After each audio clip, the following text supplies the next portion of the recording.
Cada día sale el sol, nuevas esperanzas son. Dios habla a tu corazón,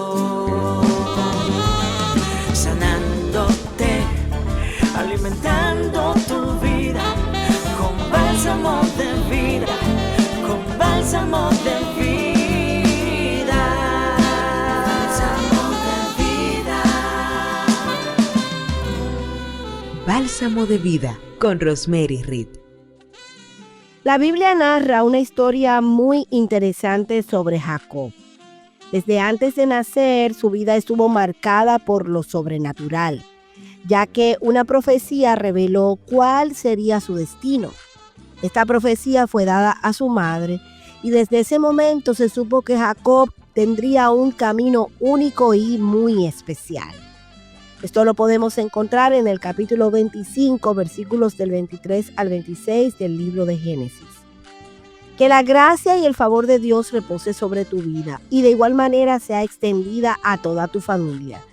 Soy tu hermana Rosemary Reed y estaremos reflexionando hoy sobre el tema: la promesa de Dios nunca muere.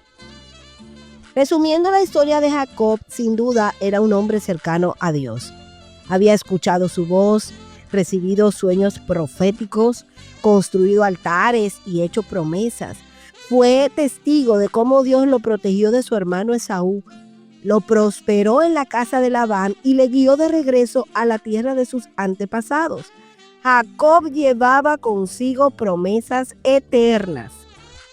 Sin embargo, el capítulo 37 del libro de Génesis nos presenta un giro doloroso en la historia familiar de Jacob. Sus propios hijos, movidos por los celos hacia su hermano José, el favorito de su padre, lo venden como esclavo y hacen creer a Jacob que una fiera lo había matado. Le muestran la túnica de colores que él mismo le había regalado, manchada con sangre, y Jacob colapsa emocionalmente.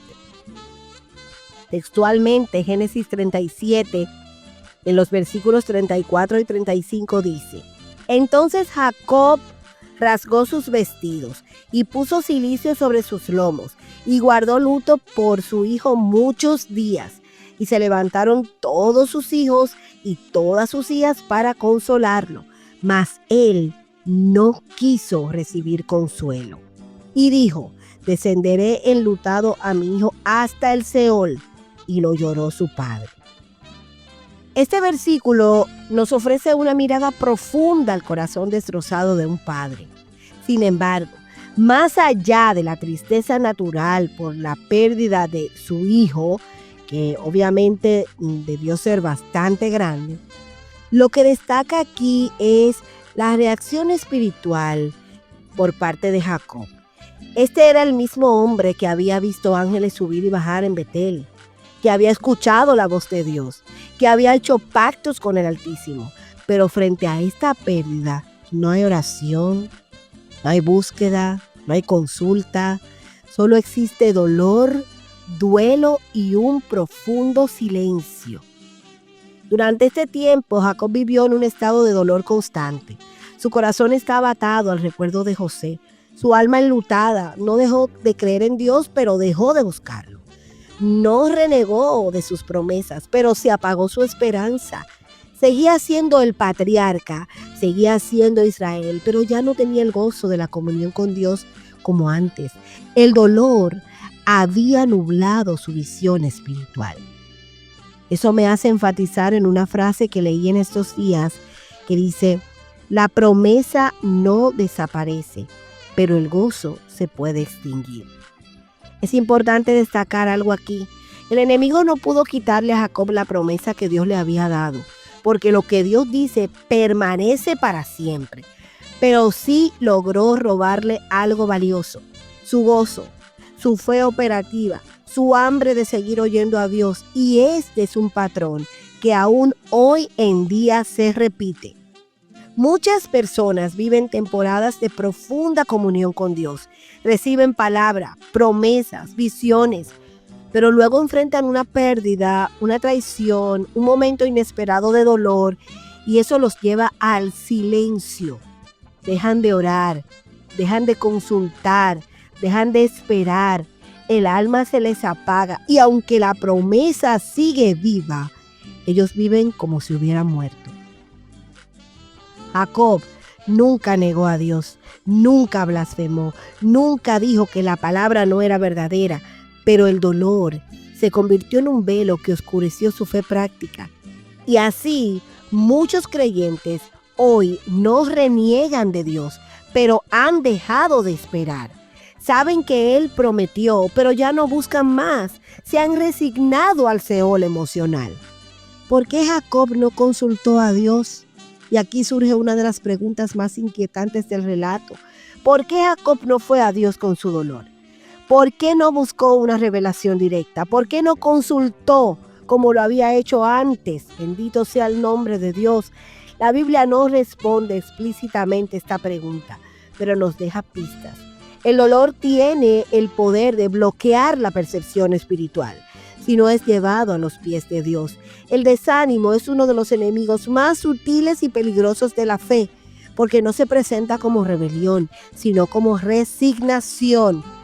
Jacob simplemente aceptó el luto como una condena. Su oración fue sustituida por el duelo y su comunión por el silencio. Este fenómeno espiritual no es exclusivo de Jacob. Elías, después de una gran victoria en el Monte Carmelo, cayó en una profunda depresión cuando Jezabel lo amenazó y pidió morir. Jeremías maldijo el día en que nació. David escribió salmos enteros desde la angustia del alma. Jesús mismo en Getsemaní sudó gotas de sangre bajo el peso del dolor. Pero en cada uno de estos casos vemos una constante: el clamor, la búsqueda. Aún en el dolor buscaron a Dios. Jacob, en cambio, se quedó callado. La historia toma un giro sorprendente cuando los hermanos de José descubrieron que él estaba vivo y reinando en Egipto. Deciden ir a buscar alimento por causa del hambre que azotaba la tierra, y José, tras varias pruebas, se revela ante ellos. Envía entonces un mensaje a su padre: José vive. Al principio Jacob no lo cree. Su corazón no puede aceptar que algo tan bueno sea incierto, pero al ver los carros que había enviado José y oír las palabras, dice la Biblia que el espíritu de Jacob revivió. Bendito sea el nombre de Dios. Esta es una frase poderosa. El espíritu que estaba apagado, enlutado, adormecido por años, de pronto se enciende de nuevo. El Jacob apagado comienza a despertar. El silencio empieza a romperse y en Génesis 46, antes de bajar a Egipto, Jacob vuelve a hacer lo que no había hecho en mucho tiempo: consultar a Dios. Y ofreció sacrificios al Dios de su padre Isaac, y habló Dios a Israel en visiones de noche. Dios vuelve a hablarle en Génesis 46, 1, 2 como antes, no porque él se hubiera alejado, sino porque Jacob vuelve a buscarle. Y Dios le confirma: no temas descender a Egipto, porque allí haré de ti una gran nación. Jacob vuelve a ser el hombre del altar, el hombre de visión, el hombre de fe activa. La comunión es restaurada y lo que parecía perdido simplemente estaba esperando el tiempo de Dios. La vida de Jacob nos ofrece varias lecciones profundamente actuales y transformadoras. Una palabra de Dios no desaparece por el dolor. Aunque Jacob dejó de buscar, Dios nunca revocó su promesa. El cielo no se mueve por nuestros sentimientos, sino por la fidelidad del que prometió. El desánimo es un enemigo silencioso. No destruye de golpe, pero va apagando poco a poco el fuego interior. Nos hace funcionales, pero no fructíferos. Seguimos existiendo, pero no avanzamos. Hoy vengo a recordarte que, independientemente del dolor que estés atravesando, como dice la canción, no dormirá el que te guarda. Su palabra no muere, su promesa no muere. Levántate y cobra ánimo. El Señor te espera en el altar. Gracias por estar ahí, escuchando Bálsamo de Vida.